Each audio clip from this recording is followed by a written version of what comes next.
you check the children? Your little master. Hi, I'm Chucky. Wanna play? Sometimes that is better. You're gonna need a bigger boat. Bienvenidos, Fright fans, and welcome back to the horror show. I am Jaime and Fuego, and supremely stoked to be finally getting the opportunity to discuss one of my absolute favorite films from the Fantasia Festival, taking place in Montreal, Quebec, Canada. Got the chance to do some virtual press for this here on the Horror Show channel and over on Infuegotainment, where I did the less spectacular stuff. But, you know, I knew right off the bat that this was going to be intriguing because we go back with the Black Fawn guys to, I mean, boy, like 7 years ago, something like that. I mean, we have been big fans of all of their stuff, whether it was, most notably Chad Archibald. You know, we got to meet him and see it Benner, back in, I believe it was Texas Frightmare 2019, if I remember correctly. But, I mean, Chad's films we were big fans of, whether it was I'll Take Your Dead, the Heretics. I mean, so in any event, so Black Fawn, anytime, you know, whether it's Cody Callahan stuff or whatever, it's always on the radar for us because, you know, consistency of quality, our buddies up there in the Great White North and stuff. And so the Undertone just made its world premiere at Fantasia Festival, and just awesome to get the opportunity to get a virtual screener for it as press. And this is from writer-director Ian Towson, I know I'm butchering your last name, brother, and I significantly apologize, Ian, if you happen to be checking this out. But so it actually stars, and I just want to give the girl a shout out, Nina Kiri, I believe. Yep, I just wanted to double check the IMDb right there, because she's the most important part of this, because she's really the only person we see aside from a bed-riddled mother. And so, I mean, we always like to give overall thoughts, and then we get into story and acting and, you know, production design and effects and whatnot. But I was excited heading into this, as I mentioned, and I had a great response to this. This film was just a slow burn, creepy, moody sort of situation that relies very heavily on suggestion and just some gray area analysis because of the fact that Nina's character, so it's Evie and Justin, if I recall correctly, and so they have a paranormal podcast entitled The Undertone. And so, yeah, their podcast, The Undertone, has like a very interesting dynamic to it because of the fact that, as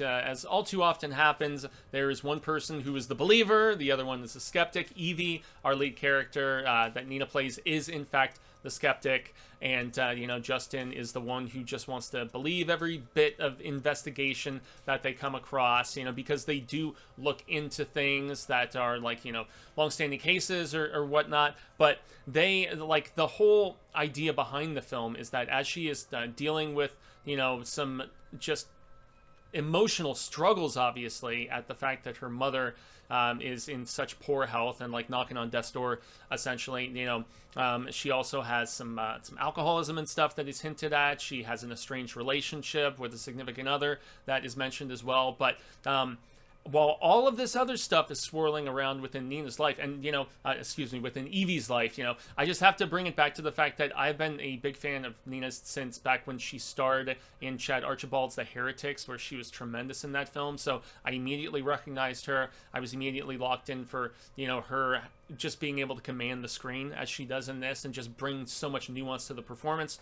But this builds tension with suggestion, and also with just the whole, are these recordings that start to be sent to them? Because there's a series of 10 different audio bits that are sent to Justin and Evie to analyze on their show, The Undertone. And so, Evie's not believing, Justin is in fact, just totally locked in. And so just the way that they lay enough of that gray area there for you, to wonder, could this be fraudulent? Could this be real? So on and so forth. That sort of dynamic is very compelling. And yet also you have the fact that, it's a very creepy atmosphere in the fact that it's just her by herself in presumably her mother's home, caring for her there as she's, in this twilight time, so to speak. And I mean, the home is creepy in the way that it is shot and everything, and just the use of camera. I mean, this was a just very masterful sort of maintaining mood, very masterfully. And so, I mean, in any event, I am not surprised that this film was acquired right out of its world premiere by A24. So, congrats to, the Black Fawn, everybody. I know Chad was just a EP on this, if I'm not mistaken. I know Cody Callahan was a producer, but obviously so much credit goes to Ian for, writing and directing this so splendidly. So, I've already touched on the story at least a little bit, in the fact that, Evie is going through a lot, and yet the podcast and, connecting with Justin, and they don't podcast together, they do like a online call, and so he's presumably doing the extent of the recording on his end to eventually throw up the podcast and everything once it's all edited and ready to go and whatnot. But in the same right, she is also just analyzing a various number of things herself, most notably like listening back to old voicemails from her mother. And so she seems to be an audio expert herself, and that even as they start to get these recordings that she doesn't believe, because they start to, the audio recordings that Justin receives that him and Evie are listening to, it's essentially a married couple that are experiencing some paranormal activities of sorts themselves. They're like hearing children, and you get the indication that she's pregnant herself. And there is a bit of silly discourse at times between the two of them that works with some good levity. But as far as like another aspect of the writing that I have to point out, I thought was very interesting, because it is, some may think this is too slow, too conversational, and it relies so heavily on audio to just really add that essence of dread and just like heighten the tension and everything. But it does it so splendidly in the assembly of the script, and how the audio recordings as they go through the 10 get increasingly crazier. And Evie, despite the fact that she disbelieves, she does gain some obsession about it because she wants to disprove it. And so she even has Justin send her the recordings over for her to analyze. And so I don't really want to go into too much more of the story, because I feel like I'm kind of walking on eggshells without spoiling too much. And I don't think I have. I really feel like I'm still giving the essence of the premise of all of this.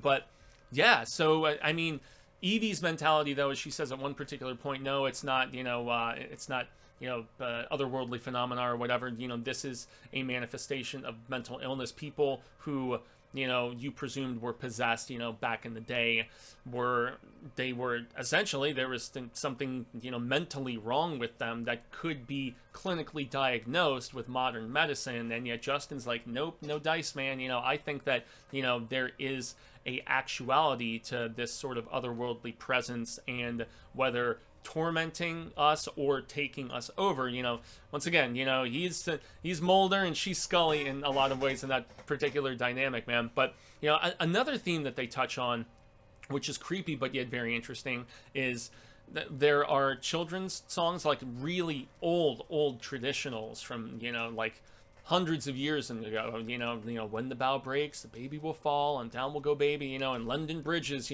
falling down and stuff like that. And they do talk about, Justin and Evie have this amusing discourse about how all of those old children's songs are about kids dying, and how adults are not to be trusted, and how they're like these cautionary sort of songs for kids, and and whatnot. So just some of the, it was so inventive. And so you would maybe think on paper, you're like, oh, some podcasters that are analyzing this sort of situation of, are these recordings fake or real, and are they becoming too obsessed, and all this other stuff. So on paper, you're like, okay, yeah, it's a little more run-of-the-mill perhaps, but it is not just the performance and the interplay between the two of them, and obviously Nina's performance is Evie, but it is those tiny little just aspects that make this unique as far as the discussions between our two characters. And even more so than that, like, Justin's voice work is great. I'm not sure, the name of the person who was just doing the voice work there, or I guess, based on what I'd seen on the IMDb, at least the wife on the recordings is somebody of note as far as, like actual on-screen acting. It's not just like some voice actor or anything of that nature. And, but, Nina has to shoulder a lot, as I mentioned in my overall thoughts, as Evie, because she's like grieving a mother who, I think in the aspect of grieving a terminally ill, loved one, whether it's a parent or, brother, sister, partner, whatever, you have a lot that you're processing even before, like if it's a slow descent, as opposed to something happening very abruptly. So you start to, grieve and go through that just heart-wrenching process even before, the plug is pulled or before they succumb on their own or whatever it may be. And so, there's a lot going on, and you can tell based on the voicemail that she keeps going back to that there was kind of a rift between her and her mother, and she is feeling just some guilt about that. And so, she is able to evoke so much with just facial expression and with, just even scenes where she like goes to a medicine cabinet, or scenes where, she like goes in and is just like checking on her mother. It's kind of sparse in the dialogue aside from the podcasting itself. The rest of the time is just her body language and her processing, and it's such a splendid performance, man, and also she's very believable as the standoffish one, who just, is in constant denial about whether there could be supernatural forces afoot with these recordings that they have been sent. And that's with just one person really on camera doing stuff. You have to once again give props to the voice work of the other three people that we hear in this, and in turn some of the creepy kid sort of stuff that's in there. And that's where I have to say, as we get into production design and just the actual filmmaking of this, whether it's audio or production design or whatever, this film relies so heavily, just like within audio dramas, Audible and, like scripted podcasting and things of that nature have really brought to the forefront the appeal of what this movie melds together with Nina's powerful on-screen performance. And the fact that, I remember checking out, VHS tapes and then, audio cassette tapes, and then later on CDs, like, I still love my, Star Wars audio dramas, or where they go with my boy Stephen King, El Rey, full-fledged into, there was something called Strawberry Springs, which was a adaptation and expansion of a Stephen King short story from his Night Shift collection, his very first one, and they went full-blown audio drama with it. I love that sort of stuff where you actually have, full-blown sound effects, and you have score that comes in, and so you can really transport yourself into that. Not that this film does that per se, but just the recordings that Justin and Evie are sent are so convincing, from just taking you into their home and this phenomenon that they are allegedly experiencing. And so it's great in that regard. It transports you there, and then yet also from they do some very interesting stuff with the camera work as the gears are turning in Evie's head. I still remember it was in like one of the mid recordings. I want to say like maybe 3, 4, or 5, like somewhere in the midsection. And the camera does this really eerie, like full room pan as she is listening, and you can see like the gears turning in Evie's head, and the expression on her face as it's slowly changing. But yet the camera decides to move away from it and show just this very sparse room that she is doing this recording with Justin in, and it just evoked such an eerie sort of vibe. The fact that it was almost like you want to look away, but you can't because you're just still hearing it, because when you see something scary, you can at least avert your eyes. But when you're listening to something creepy, unless you're just, and she can't, she's not going to rip her headphones off or something. It's it's part of her duty. It's part of the process. And so bits like that, and then also, there's, well, I guess I can't really say that without going into any sort of spoiler territory. It's some set design aspects that go down at, within the house as the film progresses and whatnot. So, but it does rely very heavily on the audio, on the design of the audio, and it just does such a splendid job of melding these two worlds together as far as just, this very just kind of sparse and dour and just like pseudo creepy home, in all of its like empty lifelessness that she's, residing within,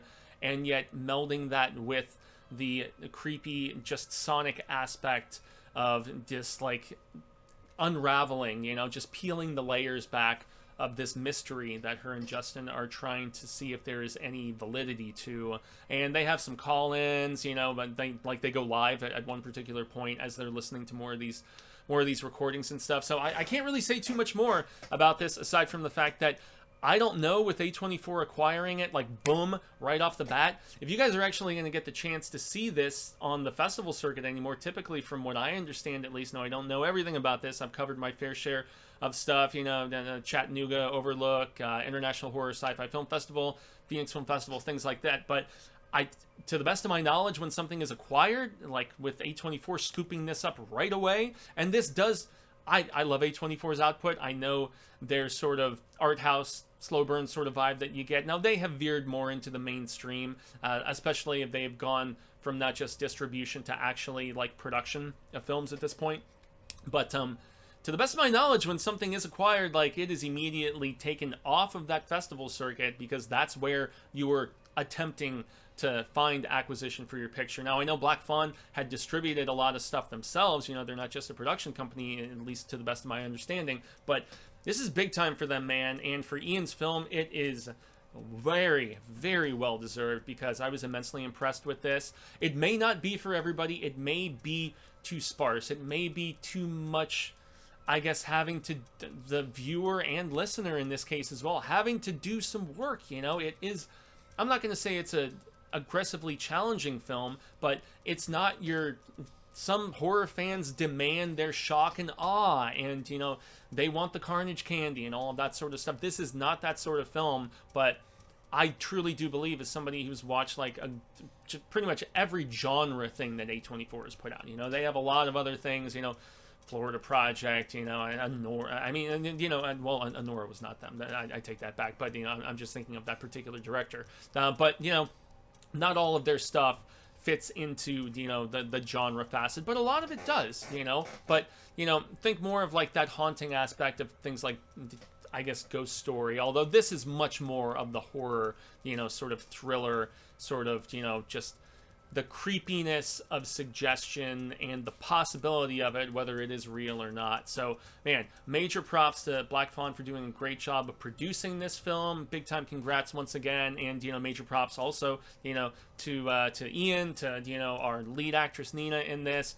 So happy that this film is getting its flowers, so to speak, and I can't wait to see the response once it gets the chance to hit theaters. So I extend the grande gracias up in Jaime and Fuego. You can find moi on all social media sectors: Twitter, Instagram, Facebook, YouTube. I did the non-spooktacular coverage of Fantasia over there on my personal channel in Fuegotainment. That is much smaller than this one here on the horror show. And also shout out to some of the prior Black Fawn films that we have reviewed here on the channel. I believe, I know we have I'll Take Your Dead and The Heretics are both on here. I'm trying to remember if we did Bite or if we did, like, a few others. And in any event, man, their stuff consistently kicks ass, and drastically different too, as far as the sort of, you know, spooktacular ideas that they decide to produce and put together. I mean, yes, a myriad, a melting pot, and yeah, so very stoked for you guys. So once again, I'm in Fuego, and like, share, subscribe, comment. Did you guys get the chance to see this at Fantasia? Were you a virtual member of the press that got the chance to check it out, you know, outside of the Great White North, or, you know, were you actually there in person for the world premiere of this kick-ass flick? Yes, let us know, and yes, until next time, Fright fans, remember, stay scared.